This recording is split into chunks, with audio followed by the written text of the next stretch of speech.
రాష్ట్ర ప్రభుత్వం ప్రతిష్టాత్మకంగా చేపట్టిన ఆడుదాం ఆంధ్ర కార్యక్రమం విజయవంతం కావాలంటూ చేపట్టిన 3K రన్ ర్యాలీ శనివారం స్థానిక గాంధీ సర్కిల్ వద్ద నుండి వెంకటేశ్వర స్వామి గుడి వరకు నిర్వహించడం జరిగింది. ఈ కార్యక్రమాన్ని municipal chairman doctor V Varaprasad, municipal commissioner V V Narasimhareddy జెండా ఊపి ప్రారంభించారు. ఈ సందర్భంగా చైర్మన్ వరప్రసాద్ మాట్లాడుతూ ఆడుతా ఆంధ్ర కార్యక్రమంలో ప్రజలందరూ పాల్గొని విజయవంతం చేయాలని కోరారు. ఈ కార్యక్రమంలో వైస్ చైర్మన్ హఫీజుల్లా, రాష్ట్ర సివిల్ సప్లై డైరెక్టర్ హాల్ గంగాధరరెడ్డి, ఎంపీడీఓ వెంకటేశు, కౌన్సిలర్లు పార్నపల్లి కిషోర్, కోడి రమణ, లక్ష్మీ భార్గవి, కో-ఆప్షన్ మెంబర్ దాసరి చంద్రమౌళి, పట్టణంలోని ప్రభుత్వ, ప్రైవేటు కళాశాలలకు చెందిన వ్యాయామ ఉపాధ్యాయులు, సచివాలయం సెక్రటరీలు మరియు వార్డు వాలంటీర్లు పాల్గొన్నారు.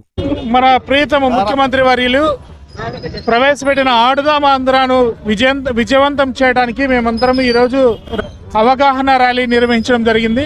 ప్రతి ఒక్కరూ కూడా ఈ ఆడుదాం ఆంధ్రాలో పాల్గొనాలని మేమందరం కోరుతున్నాం. చెప్పలేము, మట్టిలో మాణిక్యాలు ఉండొచ్చును. ఈ ఆడుదాం ఆంధ్రాలో ఎవరైనా వాళ్ళ ప్రతిభ కనపరచవచ్చును. వాళ్ళను స్టేట్గా తీసుకుపోవడానికి మా వంతుగా మేము కృషి చేస్తాము. ప్రతి సచివాలయంలో మహిళలకి ఉంది, పురుషులకు కూడా దీంట్లో పాల్గొనవచ్చును. Kabaddi, kho kho, volleyball, cricket, hockey, badminton ఇలాంటివన్నీ కూడా ఒక ప్రతి యువకులలో ఉండే ప్రతిభను బయటికి తీసుకురావడానికి ఇది ఎంతో ఉపయోగపడుతుంది. కాబట్టి అందరూ కూడా ఈ ఆడుదాం ఆంధ్రాను జయప్రదం చేయవలసిందిగా, అందరూ దాంట్లో పాల్గొనవలసిందిగా మరీ కోరుతున్నాను. Thank you.